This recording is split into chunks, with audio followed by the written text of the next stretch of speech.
सद्गुरुदेव जय पद शरणौ श्रेयस रूप चरणौ शरणौ।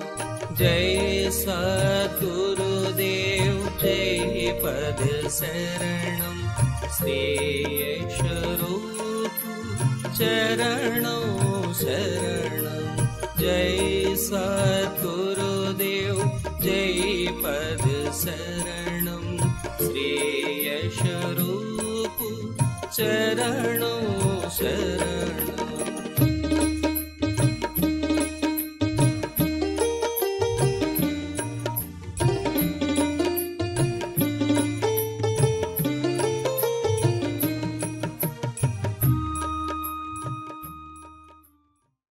सत्संग करना बहुत जरूरी है। सत्संग का मतलब क्या है? सत का साथ, परमात्मा का साथ, सत्संग। सत्संग में जाते हैं तो आपके इष्ट देव का ब्लिस आपको प्राप्त होता है, उनका आशीर्वाद आपको मिलता है। ठीक है। हमारा रास्ता अखिल भारतीय सद्गुरु सत्संग का मेडिटेशन का रास्ता है, ध्यान योग। और ध्यान योग के साथ साथ जब ध्यान में हम चले जाते हैं तो हम बहुत आनंदित होते हैं, आनंद योग। सहज भाव से करते हैं तो सहज योग, बड़े आराम से बैठते हैं, बहुत प्यार से बैठते हैं, सारे काम खत्म करके बैठते हैं, बहुत आराम से बैठ के हम अपने इष्ट देव का ध्यान करते हैं विदाउट एनी प्रेशर, और आनंदित होते हैं करके। दो चीजें हुई। ठीक है। आनंद योग। इसके अंदर हठ योग भी है कि अगर हमारा मन नहीं लग रहा तो हम सोचते हैं कि हम इसको करके छोड़ेंगे, ध्यान को लगा के ही छोड़ना है। ध्यान का मतलब क्या है? हर जगह लिखा होता है, पढ़ा होता है, स्कूल में बच्चों को बताया जाता है कि ध्यान से करिए, ध्यान से करिए, ध्यान से खेलिए, ध्यान से काम करिए। दैट इज ध्यान। और अंग्रेजी में बोले जाए तो इट इज मेडिटेशन। ध्यान इज मेडिटेशन। और दूसरा होता है कंसंट्रेशन। मेडिटेशन जो हम करते हैं वो हम मूर्त पर करते हैं। मेडिटेट अपने इष्ट को मानते हैं, उनको अपने सामने बनाते हैं, बना के उनकी मूर्त सामने बनाते हैं और दिल की हर धड़कन पर जो आपका मंत्र है उसको लेने की कोशिश करते हैं। ठीक है। जब वो सामने स्पष्ट हो जाता है तो उसको अपने हृदय में उतारते हैं। ये हमारा तरीकत है। अखिल भारतीय सद्गुरु सत्संग की तरीकत यही है। कीर्तन की तरीकत नहीं है,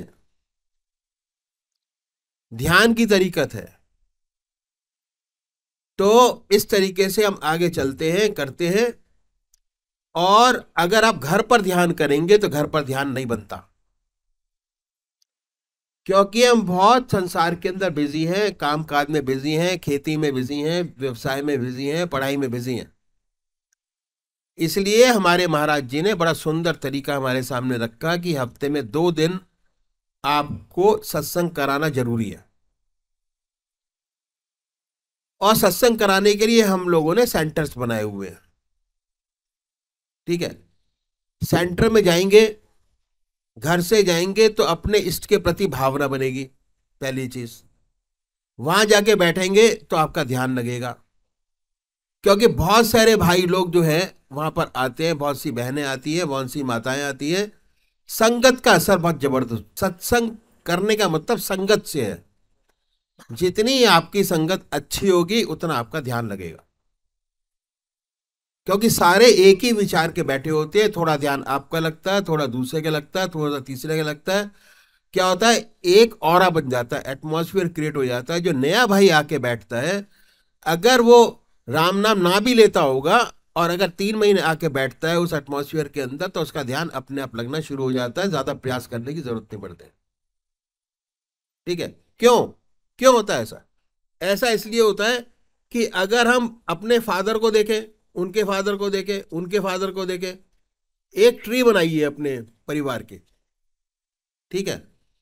तो जो लास्ट ट्री होगी उसे पता लगेगा कि हम जितने भाई लोग यहां बैठे हैं वो सारे देवी देवताओं की संतानें हैं। और जन्मों जन्मों से हम ये काम करते चले आ रहे हैं ध्यान योग का, एक जन्म का नहीं है, बार बार ध्यान योग का करते चले जा रहे हैं। एक शरीर छोड़ा, दूसरे में आए, फिर ढूंढा। आत्मा जो है वो हमेशा एक रहती है, शरीर बदलता रहता है। ठीक है, पहले जब आत्मा थी तो शरीर दूसरा था, वहां आपने ध्यान किया, वो संचित हो गया, खर्च नहीं होता। बाकी सारी चीजें सारी खराब हो जाती है। यही चीज ऐसी है जो जन्मों जन्मों से संचित होती चली जाती है। इसलिए जितनी बार हम जन्म लेते हैं उतनी बार हमारा ध्यान योग का रास्ता, परमात्मा को पाने का रास्ता और पक्का होता चला जाता है। ठीक है, तो सत्संग करना बहुत जरूरी है, क्योंकि उसके अंदर जाएंगे घर में मन नहीं लगेगा, घर में काम बहुत होता है। वहां स्पेशली जाके सुबह शाम की पूजा तो हम करते ही करते हैं। परमात्मा का सुबह उठते हुए धन्यवाद देना चाहिए, उसको प्रार्थना करनी चाहिए, उसकी आराधना करनी चाहिए। और जब दिन निकल जाए पूरा का पूरा, रात को अपने बिस्तर पर बैठे तो उसको धन्यवाद दे कि आज का दिन बड़ा सुंदर तरीके से आपने निकाल दिया। ठीक है, तो ये हुआ संगत का असर। सत्संग इज संगत। ठीक है, सतनाम। जब आप वहां जाके बैठेंगे तो आपको अच्छी अच्छी चीजें मिलेंगी, अच्छा अच्छा आपको ज्ञान मिलेगा, अच्छे अच्छे अनुभव आपको होंगे। और अगर उसी रास्ते पे आप चलते रहेंगे तो आपको अपना योग पूरा करने में, आपका जीवन चलने में कोई भी दिक्कत नहीं आएगी किसी भी प्रकार की। सदगुरु लास्ट में, सदगुरु जो है वो सबसे आखिर में। क्यों आखिर में है? कि अगर सत्संग आपके पास नहीं है तो सतनाम आपके पास नहीं है। अगर सत्संग नहीं है तो सदगुरु की पहचान नहीं है, सदगुरु नहीं है। सदगुरु लास्ट में आता है, और वो भी बहुत जरूरी है कि उसकी बताई हुई चीजों को अमल करना बहुत जरूरी है।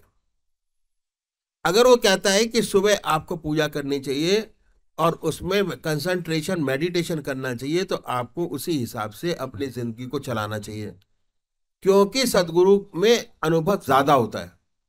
ऐसा नहीं है कि एक्सपीरियंस जो आप बैठे हैं उनमें कम हो। ठीक है, कभी कभी ऐसा होता है कि छोटा बच्चा आता है, इमीडिएटली ध्यान लगना शुरू हो जाता है, और बहुत से बुजुर्ग लोग आते हैं उनका लगता ही नहीं है। तो ये पुराने जन्मों के संस्कार हैं जिसकी वजह से जल्दी और देर में ध्यान लगता है। हमको प्रयासरत रहना चाहिए कि ध्यान योग के अंदर हम आगे बढ़ते चले जाए। ठीक है, जब ध्यान में चलेंगे तो मैं बताऊंगा कैसे आनंद मिलता है। ध्यान से आनंद मिलता है, आनंद बाहर नहीं है, लड्डू में आनंद नहीं है, मिठाई में आनंद नहीं है, बीड़ी सिगरेट में आनंद नहीं है। आनंद मन के अंदर है। आनंद जो है हमारी आत्मा के अंदर है, वहां से रिफ्लेक्ट होता है। और अगर ये चीज ऐसी है कि जितना इसके अंदर आप इन्वॉल्व होते चले जाएंगे, जितना परमात्मा को याद करेंगे, उतने आप आनंदित होते चले जाएंगे।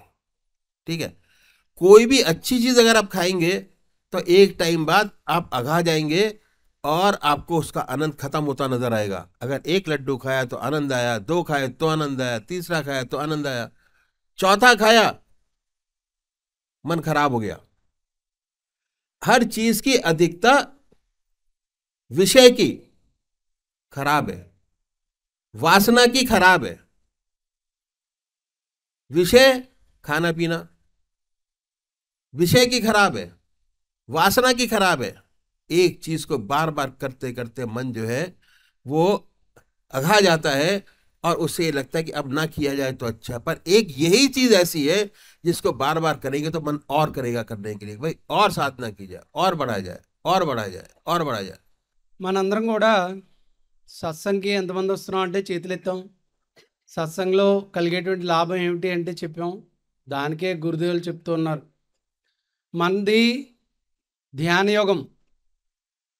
ధ్యానం చేస్తే ఆనందం కలుగుతుంది, ధ్యానం చేస్తే ఏకాగ్రత కలుగుతుంది, తద్వారా ధ్యాన యోగం. అలాగే ధ్యానంలో కలిగేటువంటి ఆనందం ఏదైతే ఉందో అది మనసు అనుభవిస్తుంది, కనుక ఆనందయోగం. అదేవిధంగా హఠయోగం అంటే పరమాత్మని పొందడానికి ఎన్ని మార్గాలు ఉన్నాయో అన్నీ కూడా మన విధానంలో ఉన్నాయి. ఈ విధానం గురించి తెలియచేస్తూ గురుదేవులు ఏమని చెప్తూ ఉన్నారు? ఏకాగ్రత, ధ్యానం. ధ్యానానికి మొట్టమొదటి ప్రాధాన్యత ఇచ్చేటువంటి మార్గం మంది. చూడండి, బయట చెప్తూ ఉంటారు, పిల్లలకి స్కూల్లో చెప్తూ ఉంటారు, జాగ్రత్త నాయన, ఏకాగ్రతతో చదువు, జాగ్రత్తగా చదువుకో, జాగ్రత్తగా పనిచేయి, జాగ్రత్తగా వ్యాపారం చేసుకో, ఆఫీస్లో జాగ్రత్తగా పనిచేయి. ఇంట్లో ఆడవాళ్ళకి పెద్దవాళ్ళు కొత్తగా ఉన్నటువంటి ఆ ఆడవాళ్ళకి చెప్తుంటారు, జాగ్రత్తగా చెయ్యమ్మా, ఆ పని జాగ్రత్తగా చెయ్యి, ఈ పని జాగ్రత్తగా చెయ్యి. అంటే ప్రతి దాంట్లోనూ కూడా జాగరూకత, అంటే జాగ్రత్త చాలా అవసరం. దాని నుంచి వచ్చిందే ఈ ఏకాగ్రత అనేది. పరమాత్మను పొందడానికి కూడా మనస్సును ఎంతో జాగ్రత్తతో ఏకాగ్రతలోకి తీసుకువెళ్ళవలసినటువంటి అవసరం ఉంది. మరి ముఖ్యంగా మనం గృహస్థ మార్గం మనది, సన్యాస మార్గం కాదు. మనది ముఖ్యంగా ధ్యాన యోగం. గురుదేవులు తెలియచేశారు, ఈ మార్గం కీర్తనలు, భజనలు ఇటువంటి మార్గం కాదు. మనస్సుని లోపలికి మళ్ళించి హృదయాన్ని, మనస్సుని ఆత్మలోనికి ఏకాకారం చేసి పరమాత్మను యందు ఏకాకారం చేసి ఆనందాన్ని పొందేటువంటి మార్గం. గురుదేవులు ఏమని తెలియజేస్తున్నారంటే, ఇక్కడికి వచ్చేటువంటి వాళ్ళందరూ కూడా సామాన్యమైనటువంటి వ్యక్తులు కాదు. మనందరం కూడా ఆ పరమాత్మ యొక్క ఆత్మిక అంశలం. మనందరిలోనూ ఉండేటువంటి ఆత్మ ఒక్కటే. ఈరోజు ఇక్కడికి రావడం జరిగింది అంటే అది పరమాత్మ యొక్క సంకల్పం మరియు మనం గత జన్మలో చేసుకున్నటువంటి సాధన యొక్క ఫలితం. ఒకటే తెలియచేశారు గురుదేవులు, ఈరోజు ఇక్కడికి వచ్చాం, కూర్చున్నాం, ధ్యానం కదులుతోంది అంటే మీరు గత జన్మలో ఎంతో కొంత సాధన చేసి ఉన్నారు. గురుదేవులు ఏమని తెలియజేస్తున్నారు? సత్సంగ్, సత్నామం, సద్గురు. సత్సంగ్, సత్ అంటే పరమాత్మ, భగవంతుడు. సంగ్ అంటే సాంగత్యం లేదా సామీప్యం, పరమాత్మతో మనల్ని కలిపేటువంటి సమాగమం లేదా సాంగత్యం, భగవంతునితో కలయిక జరిగేటువంటి ప్రదేశం ఏదైతే ఉందో దానినే సత్సంగ్ అంటారు. కనుకనే మన మహాత్ములు వారంలో 2 రోజులు సత్సంగ్కి అటెండ్ అవ్వడం అనేది, సత్సంగ్కి హాజరవడం అనేది అతి ముఖ్యం అని తెలియచేశారు. ఎందుకండి అంటే సత్సంగ్లో చాలా రకరకాలైనటువంటి వ్యక్తులు వచ్చి కూర్చుని సాధన చేస్తూ ఉంటారు. ఒక ఆయనకి ధ్యానం చాలా తక్కువ సమయంలో కుదురుతుంది, ఒక ఆవిడికి ధ్యానం చాలా ఎక్కువ సమయం కూర్చున్నా సరే కుదరదు. ఒక ఆవిడికి 10 నిమిషాలు, ఒక ఆయనకి 5 నిమిషాలు. వీళ్ళందరి మధ్యన కూర్చుని ధ్యానం చేయడం వలన ఆ ప్రదేశం చుట్టూ కూడా ఒక ఆధ్యాత్మిక వాతావరణం ఏర్పడుతుంది. అవురా? ఎప్పుడైతే ఆ సత్సంగంలోకి వచ్చామో, ఎక్కడైతే సత్నామం అనగా భగవంతుని యొక్క ధ్యానం, స్మరణ కలిగేటువంటి ప్రదేశం ఏదైతే ఉందో, పరమాత్మతో మనల్ని కలిపేటువంటి సత్సంగం ఏదైతే ఉందో, ఆ సత్సంగ్కి వెళ్ళి కూర్చోవడం వల్ల జరిగేటువంటి లాభం ఏమిటి అంటే గురుదేవులు తెలియజేస్తున్నారు, అప్పటికప్పుడు కొత్తగా వచ్చిన వ్యక్తి అయినా సరే, ఉపదేశం తీసుకోలేనటువంటి వ్యక్తి అయినా సరే, మన యొక్క సత్సంగం వచ్చి కూర్చుంటే, ముందుగా ఉపదేశం తీసుకుని ధ్యానం చేస్తున్న వాళ్ళ మధ్యలో కూర్చుని ధ్యానం చేసినట్లయితే కనుక ఎంతో సమయం కాదు, కేవలం ఒక 3 నెలలు మన మధ్యన కూర్చుని ధ్యానం చేస్తే అతనికి కూడా చాలా చక్కగా ఏకాగ్రత కలుగుతుంది అని చెప్పారు గురుదేవులు. అంతటి విశేషమైనటువంటి స్థలం సత్సంగ్. కనుకనే సత్సంగ్కి జీవితంలో మొట్టమొదటి ప్రాధాన్యత ఇవ్వాలి. మనందరం కూడా గురుదేవులు తెలియచేస్తున్నారు, పరమాత్మ మనకి మానవ జన్మ ఇచ్చినందుకు కృతజ్ఞతగా సాధన అభ్యాసం ద్వారా పరమాత్మ స్మరణలో ఉంటూ గత జన్మలో ఎక్కడైతే మన సాధన ఆగిపోయిందో, నిజానికి ఈ ఏకాగ్రత, కాన్సన్ట్రేషన్, మెడిటేషన్ అంటే ధ్యానం, ఏకాగ్రత అనేది అంత ఆషామాషి విషయం కాదు. మనం కూర్చుంటే ధ్యానం కలుగుతోంది అంటే గత జన్మలో మనం ఎంతో కొంత సాధన చేసి ఉన్నాం. సాధన పూర్తవకుండానే ఆయుర్దాయం పూర్తయిపోతుంది, శరీరం విడిచిపెట్టవలసి వస్తుంది. అప్పుడు చేసినటువంటి సాధన ఎక్కడికి వృధా పోదు, సంచితం అవుతుంది. అంటే మనం చేసుకున్నటువంటి సాధన ఒక పక్కన పెట్టడం జరుగుతుంది. మరలా మనకి పరమాత్మ మానవ శరీరం ప్రసాదిస్తాడు. మరలా మానవ శరీరం ధరించి కొన్నాళ్ళు పోయాక పరమాత్మ దయ వలన మరలా ఒక మహాత్ముడి సాంగత్యానికి అనగా సత్సంగ్కి మరలా వస్తాం. అక్కడేం జరుగుతుంది, గత జన్మలో ఎక్కడైతే ఆపేసామో అక్కడి నుంచి సాధన మొదలవుతుంది, ప్రారంభం నుంచి కాదు. ఉదాహరణకి గత జన్మలో ఒక వంతు సాధన చేశారనుకోండి, అభ్యాసం, మరుసటి జన్మలో అక్కడి నుంచి ప్రారంభించడం జరుగుతుంది. అందుకే మనం చూస్తూ ఉంటాం, గురుదేవులు ఇందాక తెలియచేశారు, సత్సంగంలోకి రాగానే ఒక చిన్న పిల్లవాడు ఉంటాడు, అనగా ఒక యువకుడు అనుకోండి ఉదాహరణకి. ఉపదేశం తీసుకుని సత్సంగంలో కూర్చోగానే చక్కటి గాఢమైనటువంటి ధ్యాన స్థితిలోకి వెళ్ళిపోతాడు. అదే సత్సంగంలో సంవత్సరాలు వచ్చి కూర్చుంటున్నటువంటి 50 సంవత్సరాలు 60 సంవత్సరాల వయసు వాళ్ళు ఉంటారు, వాళ్ళకి ఏకాగ్రత కుదరదు. దానికి కారణం ఏమిటి? గురుదేవులు తెలియచేస్తున్నారు, గత జన్మలో మనం చేసుకున్నటువంటి సాధన మరియు అభ్యాసం యొక్క ఫలితం. ఎప్పుడైతే ఈ అభ్యాసం మరియు సాధన అనే దానికి ప్రాధాన్యత ఇచ్చామో, మనసు నిరంతరం కూడా ఏదో ఒకటి ఆలోచిస్తూనే ఉంటుంది. ముఖ్యంగా మన గృహస్థలం, మనకి ఇంట్లో రకరకాలైనటువంటి పనులు ఉంటాయి, పొలం పనులు ఉంటాయి, వ్యాపారం తాలూకు పనులు ఉంటాయి, ఆడవాళ్ళకి ఇంట్లో సమస్యలు, పనులు, పిల్లలకి సంబంధించినటువంటి బరువు బాధ్యతలు అన్నీ ఉంటాయి. వీటన్నిటి మధ్యన కూర్చుని ధ్యానం చేస్తే ఏకాగ్రత కుదరదు. కనుకనే మనకి సత్సంగ్ అనేటువంటి వేదికను ఏర్పాటు చేశారు మహాత్ములు. ఒక్కసారి అక్కడ గనక వెళ్ళి కూర్చుని ధ్యానం చేసినట్లయితే మీరు ఇంట్లో చేసిన దానికి సత్సంగంలో కూర్చుని ధ్యానం చేసుకున్న దానికి చాలా చాలా తేడా ఉంటుంది అని చెప్తున్నారు మహాత్ములు. ఎందుకని? అక్కడ కేవలం పరమాత్మ తప్ప, భగవన్నామం తప్ప వేరే ఏది ఉండదు. ఇంట్లో మనకి రకరకాలైనటువంటి సమస్యలు ఉంటూ ఉంటాయి. సద్గురువుకి ఆఖరి స్థానం. ఎందుకని? సత్సంగ్, సత్నామం. ముందు సత్సంగ్ వెళ్తాం మనం, అక్కడ జరిగేటువంటి భగవన్నామం, అక్కడ చేసేటువంటి ధ్యానం, అభ్యాసం అన్నీ తెలుసుకుంటాం. మనకు నచ్చినట్లయితే ఈ విధానం సత్నామం తీసుకుంటాం, అనగా భగవన్నామాన్ని గురువు ద్వారా తీసుకుంటాం. ఈ భగవన్నామాన్ని తీసుకున్న ప్రతి వారికి ఏకాగ్రత కలుగుతుందా అంటే లేదు. ఎవరికి కలుగుతోంది అంటే సద్గురువు. ఆఖరణ అతి ముఖ్యమైనటువంటి వ్యక్తి ఎవరైతే ఉన్నారో ఆయన సద్గురు. సత్ ఇందాకనే తెలియచేశారు, పరమాత్మ లేదా భగవంతుడు, సాక్షాత్తు భగవత్ స్వరూపం సద్గురు అంటే. మరియు పరమాత్మలో మనల్ని కలిపేటువంటి వారధి, మధ్యవర్తి మనకి భగవంతునికి. ఆ సద్గురు చెప్పినటువంటి ఆజ్ఞాపాలన ఎవరైతే చేశారో వారికి మాత్రమే ఏకాగ్రత కలుగుతుంది.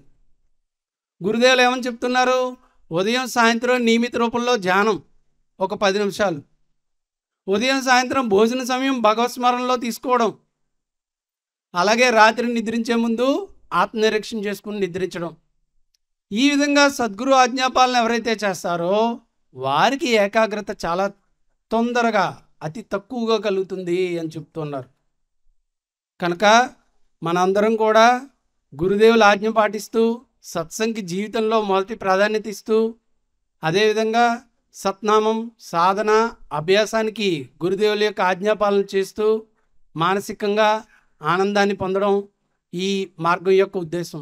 నిజానికి ఆనందం అంటే బయట ఎక్కడో లేదు. చాలామంది ఏమనుకుంటారంటే ఆనందం అంటే మనకు కలిగినటువంటి ప్రతి కోరిక తీర్చుకోవడంలో ఆనందం ఉందనుకుంటారు.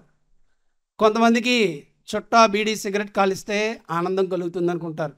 కొంతమంది స్వీట్ తింటారు, తీపి పదార్థాలు, కొంతమంది పళ్ళు, కొంతమంది ఇంకా రకరకాలైనటువంటి ఆహార పదార్థాలు, కొంతమంది నచ్చిన ప్రదేశాలకు వెళ్తూ ఉంటారు, కొంతమంది నచ్చిన వ్యక్తులు కలుస్తూ ఉంటారు. ఇదంతా కూడా ఆయా కర్మల ద్వారా మనకి ఆనందం కలుగుతుంది అనుకుంటాం.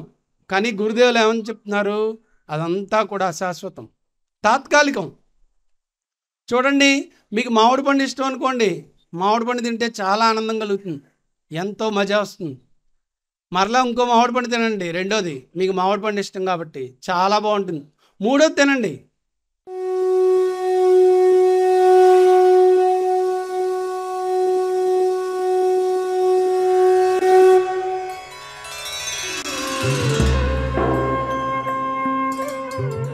ध्यान योग के कार्यक्रम आनंद योग से निशुल्क जुड़ने के लिए संपर्क करें 9810239677।